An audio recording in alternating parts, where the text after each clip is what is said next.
All right, Gabrielle, nice to have you on. Thanks for your time this afternoon. Really appreciate it. It's a pleasure. It's really nice to be here. So thank you for asking me. I'm going to introduce Gabrielle, then I'll hand over to her and she'll share her screen with some, hopefully some beautiful images of some penguins and ice. Gabrielle is a guide and educator at the International Antarctic Centre in Christchurch. In February of this year, she completed 20 years of service, which is fantastic, great achievement.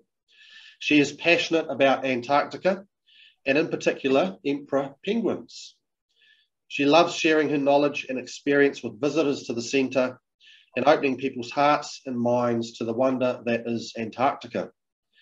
In November of 2018, just before COVID, Gabrielle travelled to Antarctica as a tourist, and she'll share more about that with her personal experiences with us today. So welcome again, and the floor is all yours.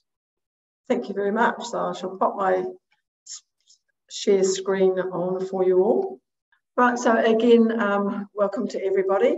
As you've been told, my name is Gabrielle, and Antarctica is a really special place. It just holds such a special place in my heart.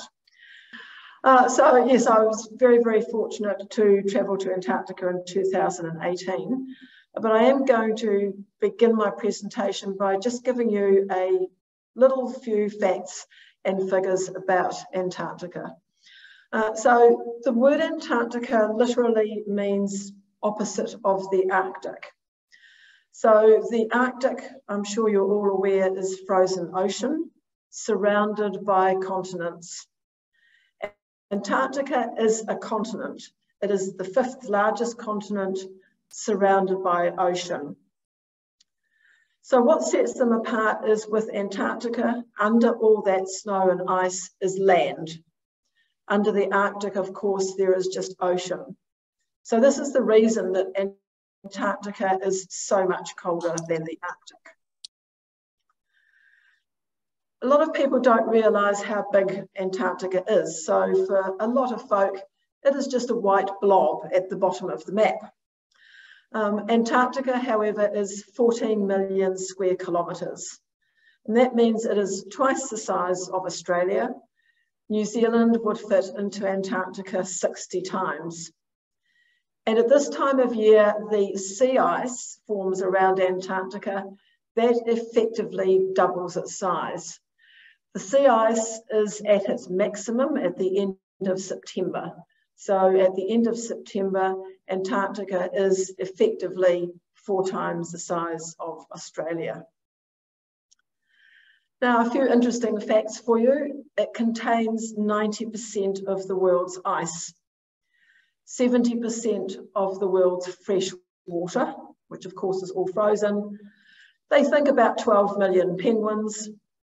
And the coldest temperature ever recorded on the planet was recorded at Vostok, which is a Russian base up very high on the Antarctic plateau. So Vostok station sits on about 3.5 kilometres of ice.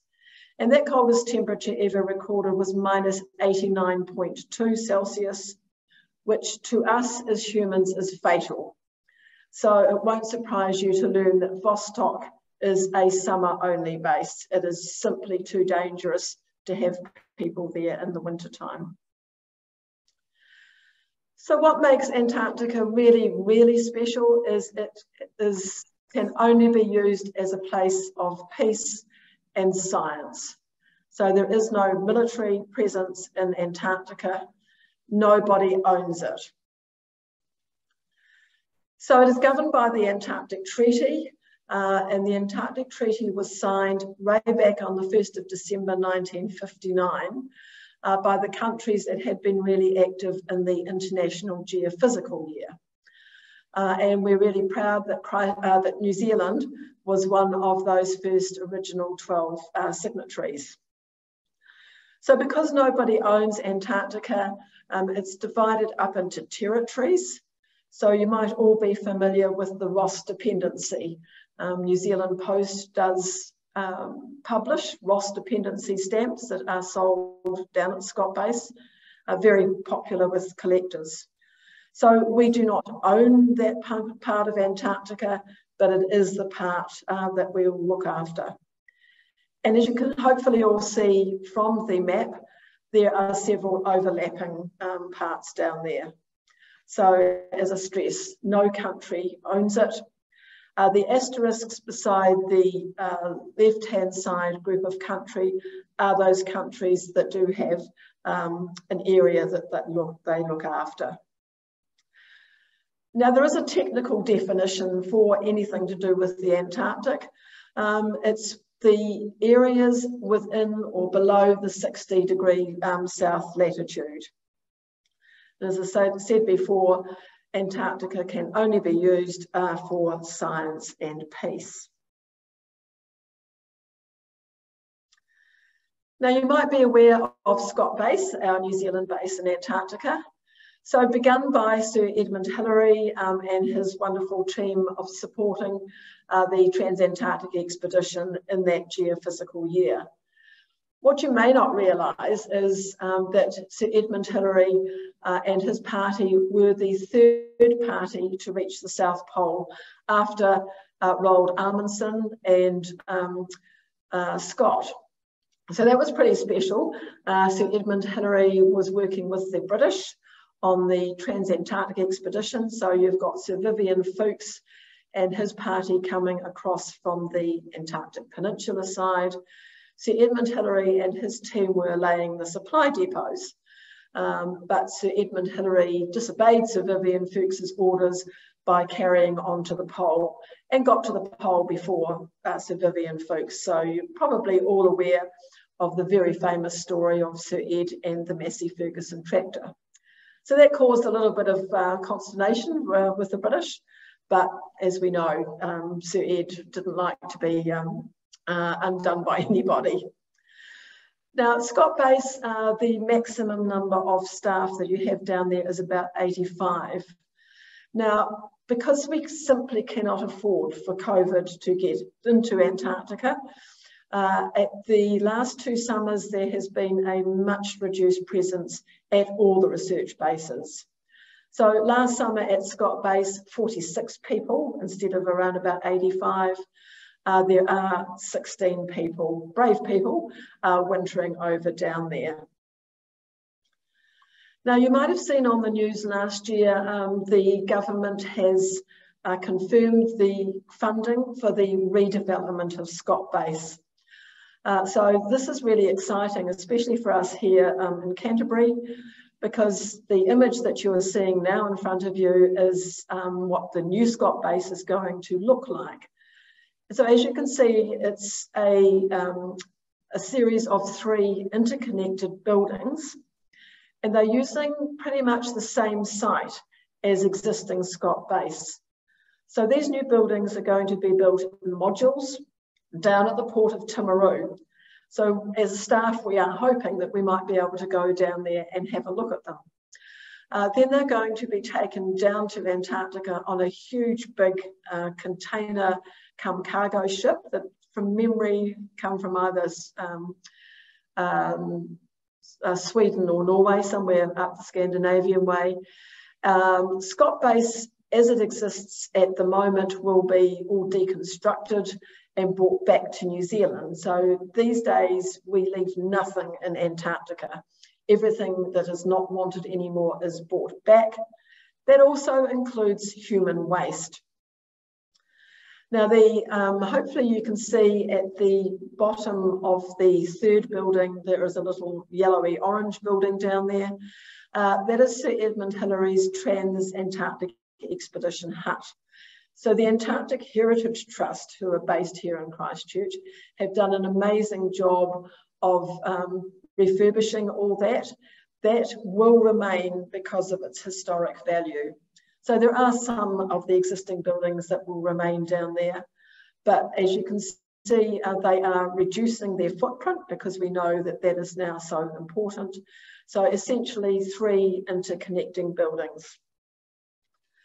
You may have seen some time ago on 7 Sharp, there was a competition as to what the colour of New Scott base is going to be, but it is going to continue to be that beautiful green colour. A little snippet of information for you. The green is a resine colour and it's called Chelsea Cucumber. Now, as far as tourism goes in Antarctica, it's highly specialised, as I'm sure you'll all imagine. And it's not just carte blanche. Not everybody and anybody can go to Antarctica. So the overriding organisation that looks after the Antarctic tourism is IATO, so International Association of Antarctic Tour Operators. This was formed back in 1991, and as you can see there, dedicated to advocate, promote and practice environmental responsibility in Antarctica, and they are represented at the Antarctic Treaty consultation meetings every year since 1991. So Antarctic tourism actually began as far back as 1966. And you can see a photo of the Lindblad Explorer there. I love the quote that says, "You can't protect what you don't know." So people travelling to Antarctica have that passion in common. Antarctic tourism is very, very expensive, and I'm going to talk through my own experiences and how it is very quickly controlled. So as you can see here, I don't know if I can get rid of that, oops. Tourism should be a driving force. First-hand experiences foster education and a better understanding about the need for responsible tourists. So as I say, it is expensive. Not everyone is ever going to have the opportunity to go down there. So my journey involved me leaving from Christchurch, going to Auckland. Pre-COVID, of course, Air New Zealand were flying from Auckland to Buenos Aires and then down to Ushuaia. So Ushuaia is the southernmost city in the world, right at the very bottom of Argentina. And this photo taken in the dusk, the snow-covered mountains in the back are actually part of Chile.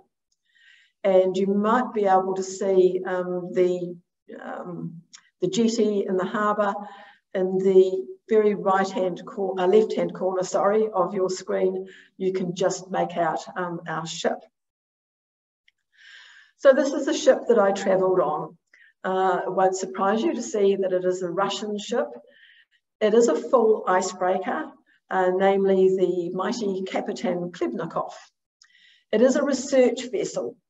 It is not 5-star luxury, and that suited me just fine because I did not want to travel to Antarctica on 5-star luxury. To me, the two don't go hand in hand. It is a full icebreaker because to get to Snow Hill Island, which was our destination on the Weddell Sea of the Antarctic Peninsula, we needed to have a full icebreaker. The ice-strengthened ships just can't get through there. The wonderful thing about icebreakers, or maybe not wonderful, is they do not have stabilisers. So our trip took 3 days to go across the Drake Passage. Now, the Drake Passage is the roughest stretch of water in the world, and our movement was sideways. So we were informed that we were going to be hitting the Drake Passage at midnight to Drake-proof all our cabins. None of us got very much sleep that first night. So as you can imagine, health and safety in Antarctica is absolutely paramount. What was very wonderful for me was the health and safety guy on our ship came from Hokitika, which I thought was pretty awesome. So of course, when we boarded the ship, the very first thing before we even left port was we had to go through lifeboat drill. And I'm sure that many of your viewers have probably done cruises and gone through exactly the same thing. So the Captain Klebnikov, as I said before, is a research vessel. Cruising to Antarctica is not like the Caribbean or the Pacific Islands or the Greek islands. So you're on an expedition ship. This is an expedition. So as you can see there are a number of different roles, all by a number of different nationalities. So the expedition leader and the operations leader, one was Canadian, one was Australian. The doctor was American, the photographer Canadian. And you can see there that there's a whole list of different vocations there. So we were getting lectures at least twice a day, sometimes 3 times a day. So you're there to learn and you're with like-minded people. So it didn't particularly bother me to travel on my own because there were quite a few people there traveling as solo travelers.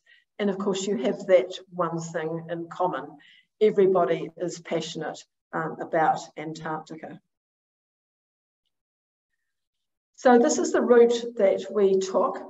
So on the left-hand side, you can see the bottom of South America, as I say, going across the infamous Drake Passage. On the right-hand side, a close-up of that route that we took. So 3 days across to get to Snow Hill Island, 2 days coming back. So coming back to South America was not as rough as going over.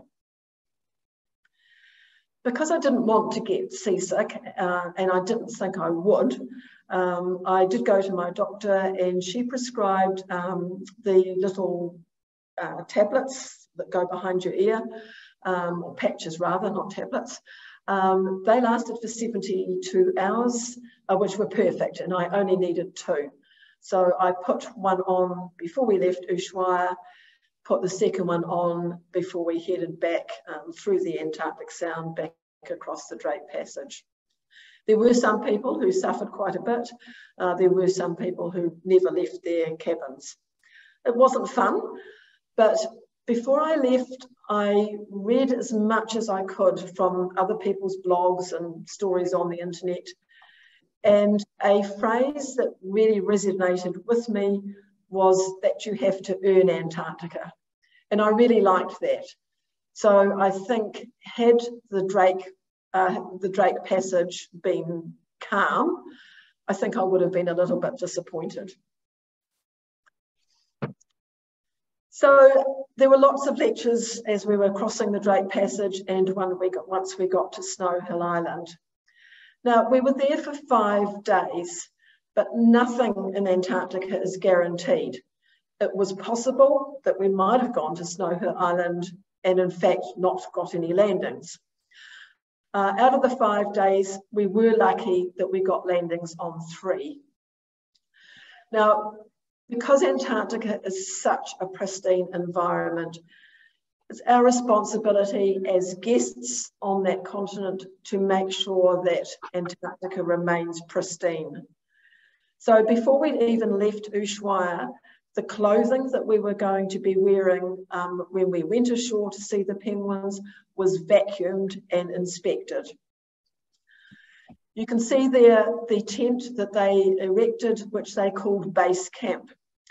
Now, going into the penguin colonies, we were not allowed to take anything at all except ourselves, a camera equipment, and a water bottle, which was supplied by the company.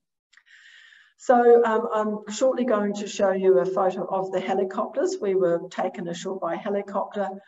The helicopters landed at least 2 kilometres away from the colony so that we weren't disturbing the penguins, and then we walked.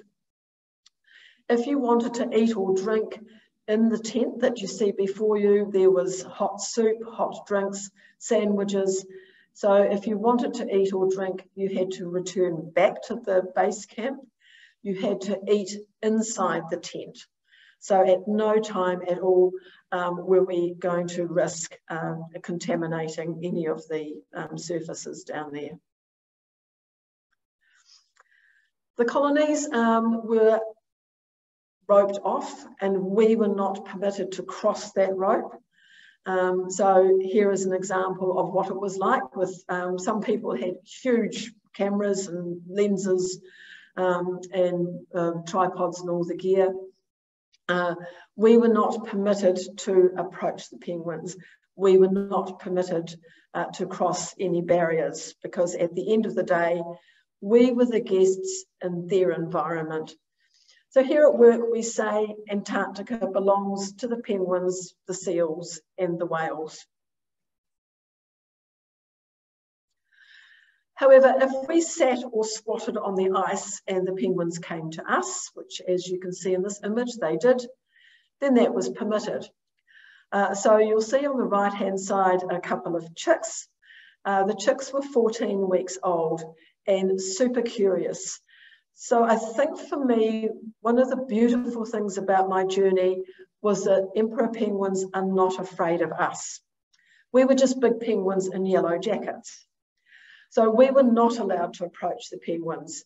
But if we sat or squatted on the ice, as you can see, then the penguins would come to us. Not close enough to touch, none of us would touch them, you were not permitted to.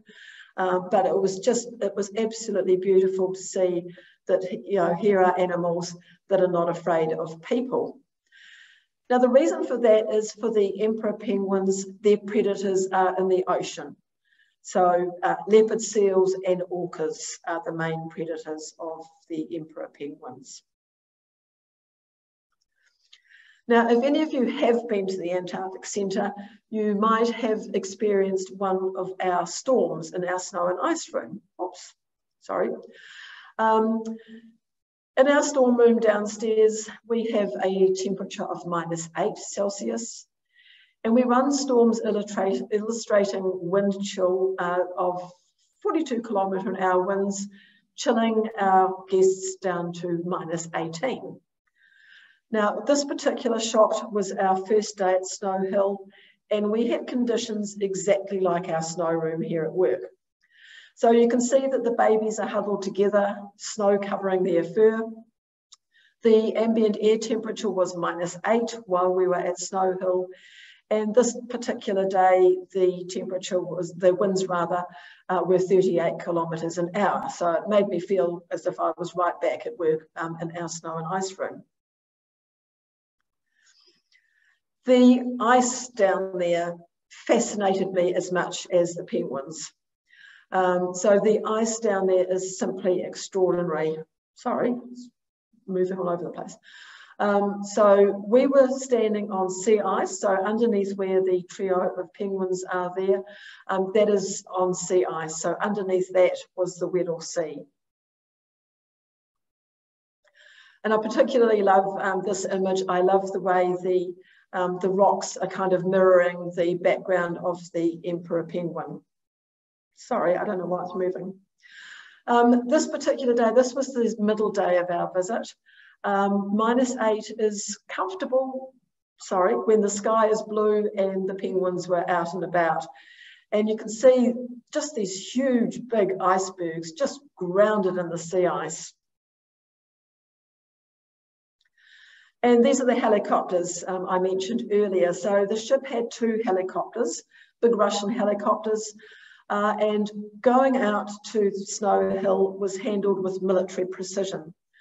So we had 92 guests on board the ship, which was perfect, because under the regulations from IATO, so that International Association of Antarctic Tour Operators, there is a maximum of 100 people allowed ashore at any one time. So with just 92 guests, as I say, that was perfect. We were divided into groups, and each group had the opportunity to go out first, second, or third. So there were all timings of the helicopters going over to Snow Hill. Coming back, we could come back to the ship at our leisure. So you weren't on the ice for any specific length of time. Myself personally, I don't handle cold particularly well. Once I get cold, I find it very difficult to warm up.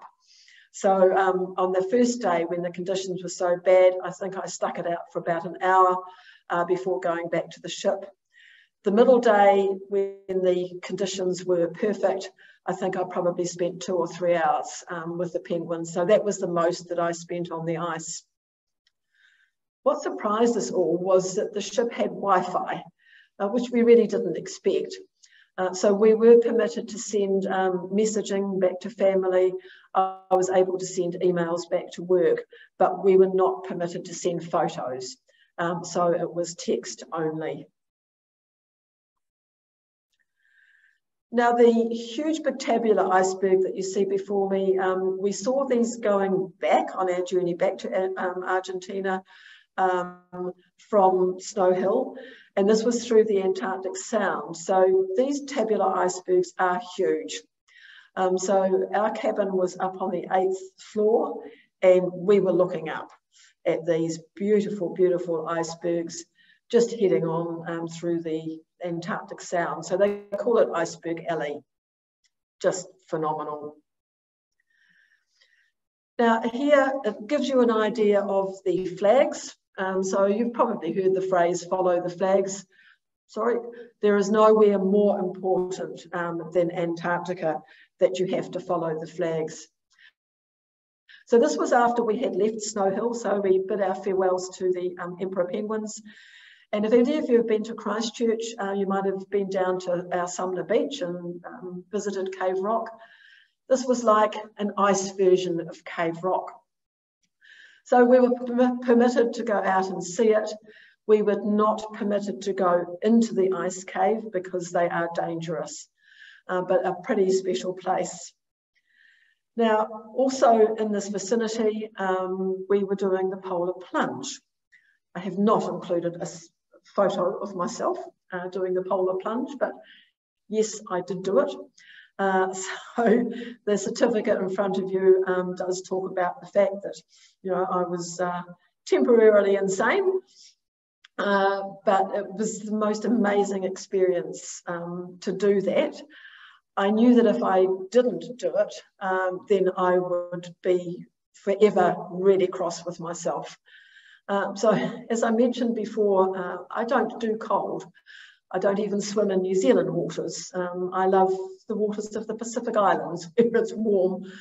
So this was a bit of a challenge, but it was a challenge that I really needed to undertake because on a personal note, you'll all be aware of the devastating earthquakes we had here in Christchurch.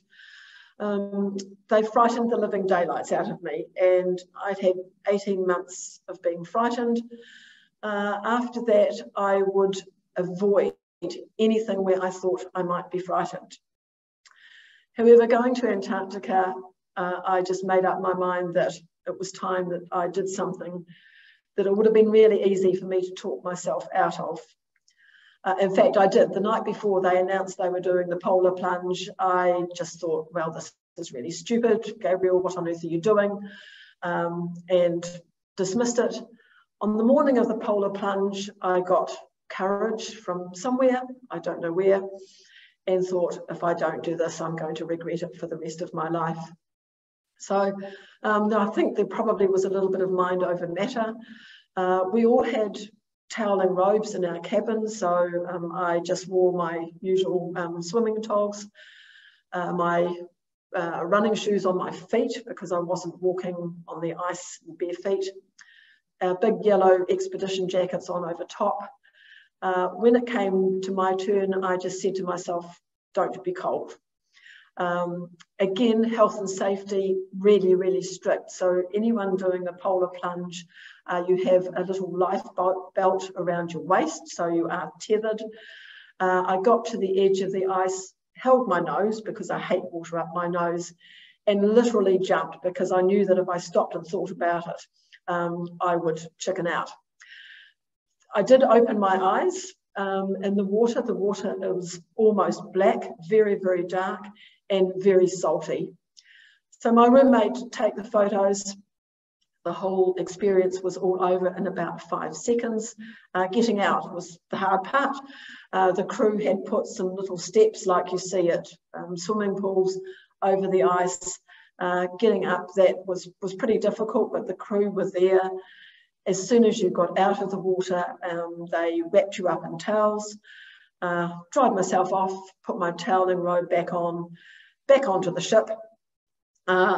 And as you came aboard, those of us that had done the polar plunge, the crew were there with a shot of vodka. And I said to them, oh, I can't drink that. And they said, no, do, because it will warm you up from the inside. So I did. I can't say I really enjoyed it, but I guess that's part of the experience. And then after a couple of photos, it was just straight down to the cabin for a nice hot shower. Now, if any of you have travelled, as a solo travel or even as couples, you'll know that on these sorts of experiences, you find folk that you click with, you become friends with.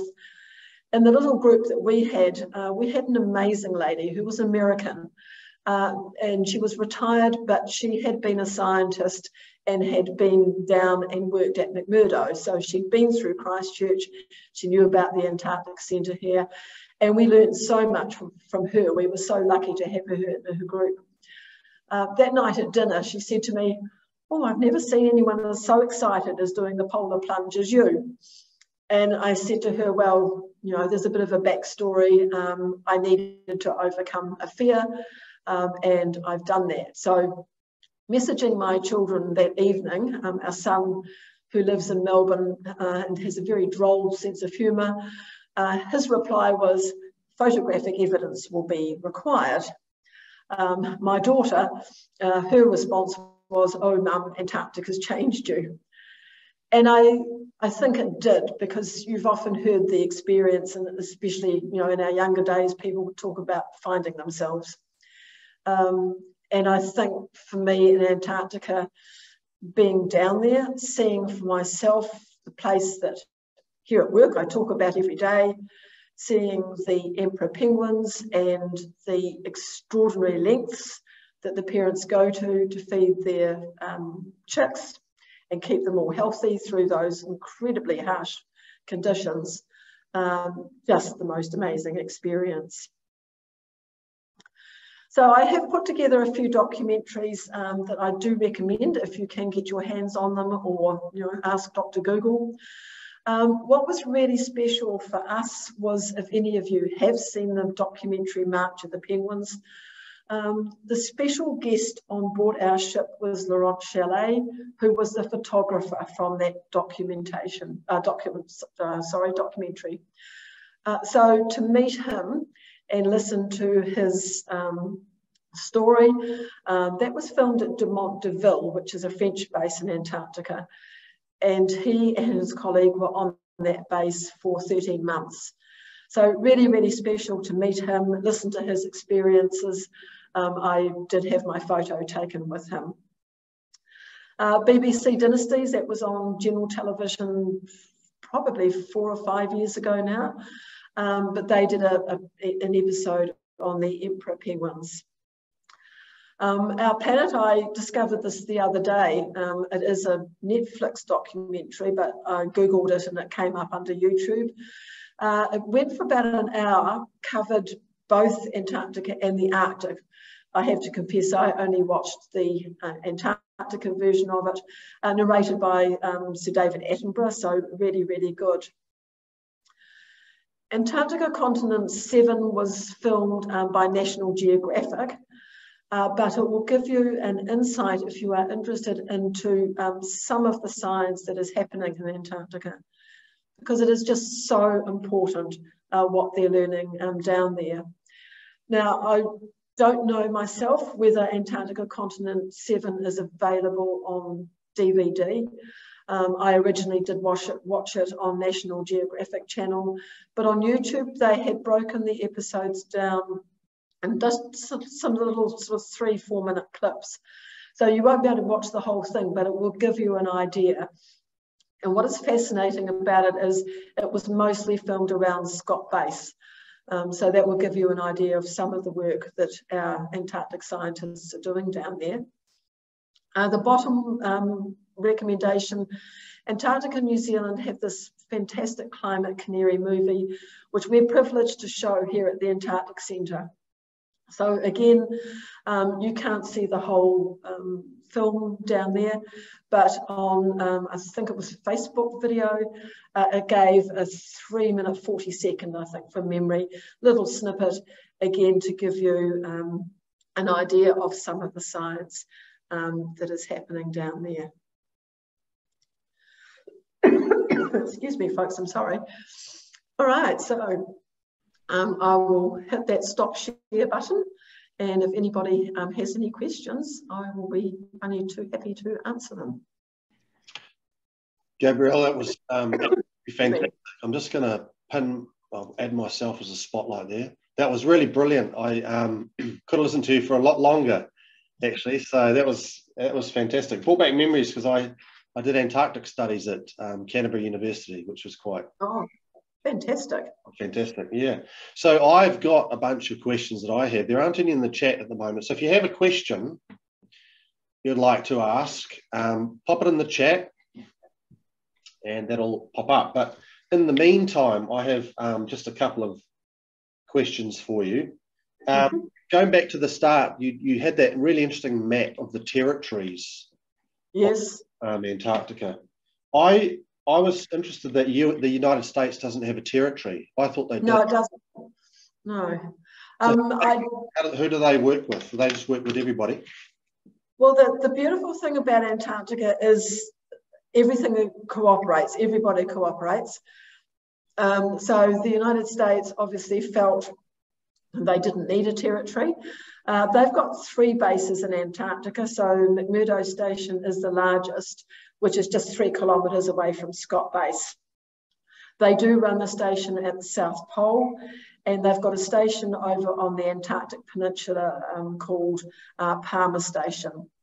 So just perhaps to segue away a little bit from that, you might be aware that there are 5 gateway cities to Antarctica. So the Americans chose Christchurch as their aerial gateway city back in 1955. So Christchurch Airport said, well, will you provide the planes, we'll provide the facilities. So the flights that leave from Christchurch down to Antarctica are mostly operated by the US Air Force, although the New Zealand Air Force does have a Boeing 757 that can go down there, and sometimes the Hercules.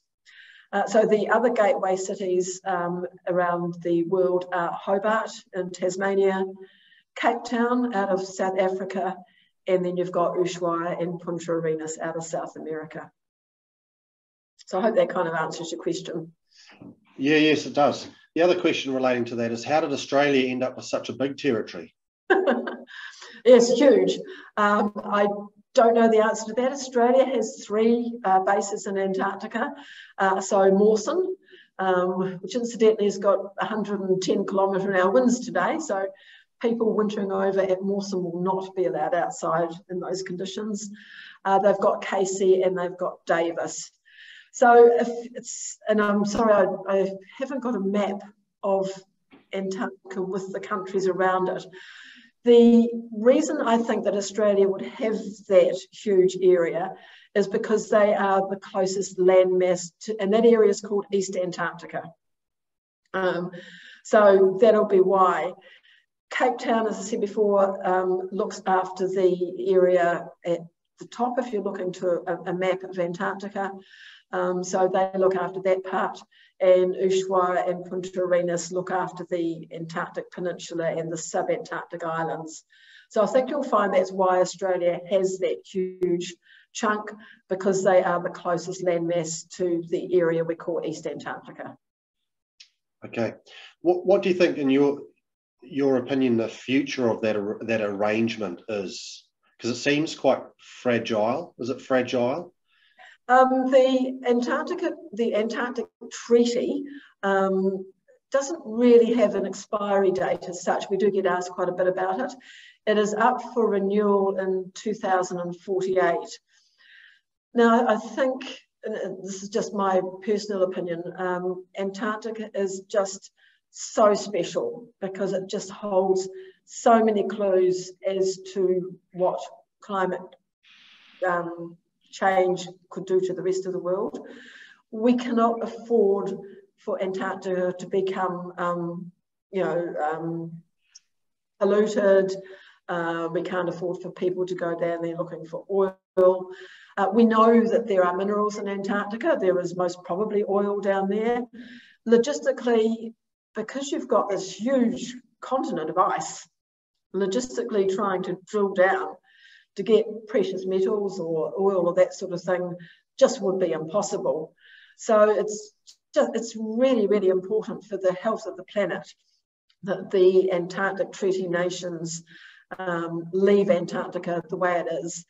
And the wonderful thing about the Antarctic Treaty is for any changes to be made that affect Antarctica, all the Antarctic Treaty Nations have to agree.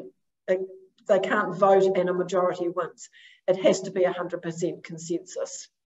So to give you an example of how slowly things work, you might be aware that the Ross Sea is now the world's largest marine protected area.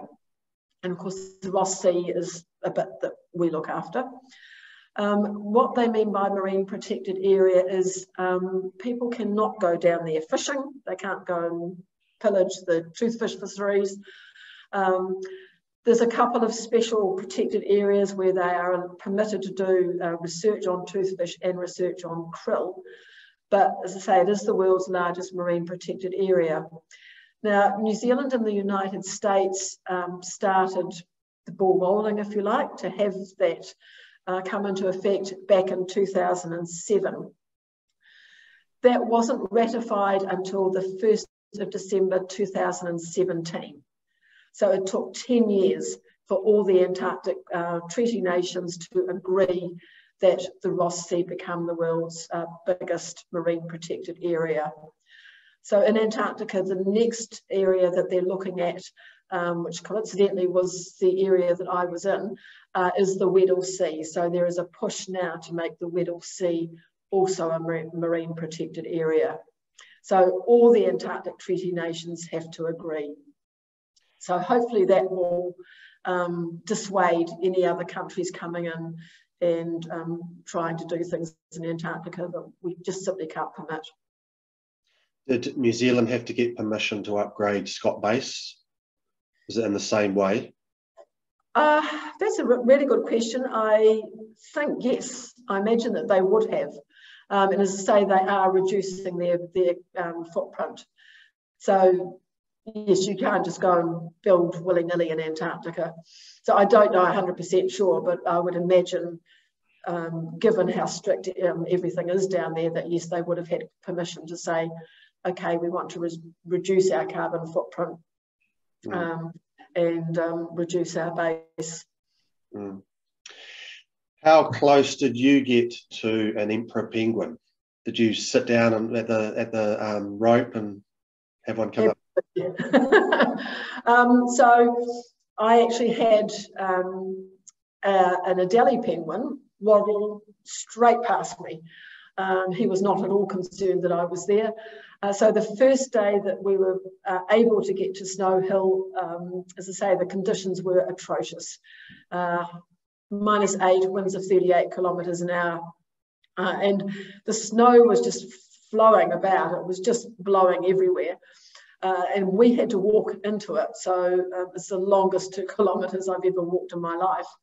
So I was standing there, wrapping myself up with as many possum and merino layers as I could possibly manage, trying to protect my camera and thinking, jeepers, what on earth am I doing here? I turned around behind me and out of the gloom came a single Adelie penguin. And I thought, my goodness, where has this Adelie penguin come from?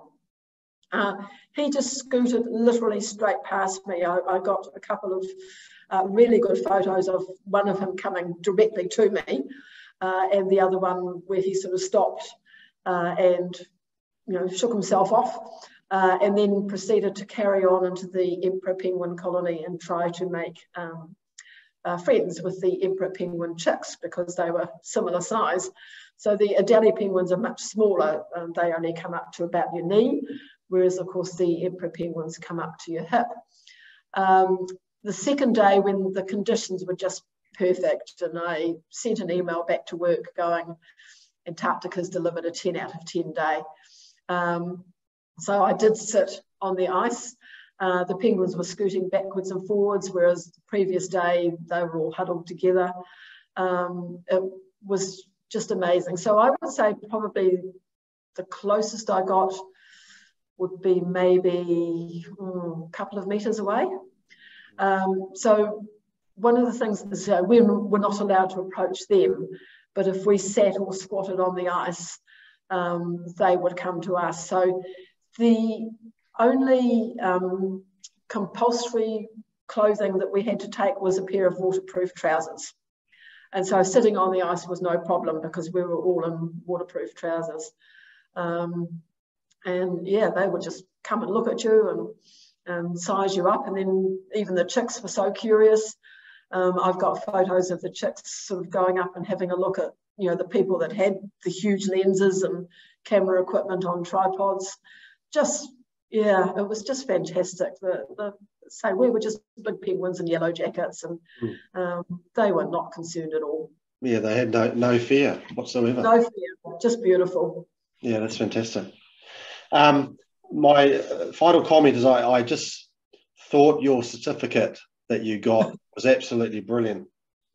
It most willingly plunged into the spine-chilling ice-filled waters, whether it was most willingly, and it says an act of courage as well as extraordinary, incomparable foolishness. Oh, that was very good. And it calls your plunge an act of absurd heroism. So I thought that was just brilliant, absolutely brilliant. And interestingly, the water temperature was quite a bit warmer than the air temperature. Yes, yes. And the other thing was, the most amazing thing was that there were 3 other New Zealanders on board. I was the only one who did the polar plunge. The incredible thing was that I had connections to all these people. It was the most extraordinary thing. So before we left Ushuaia, my daughter messaged me and said, "Mum, there's a girl I used to work with at Top Deck in London who's in Ushuaia. I wonder if she's on your ship." And because our ship left Ushuaia on the 13th of November, there were no other ships in port because it was too early in the season. And so as we were rocking across the Drake Passage, I went down to the library because the library was down on the 5th level, so it wasn't quite so bad. And there were these 2 girls sitting at a table, young girls, trying to play cards.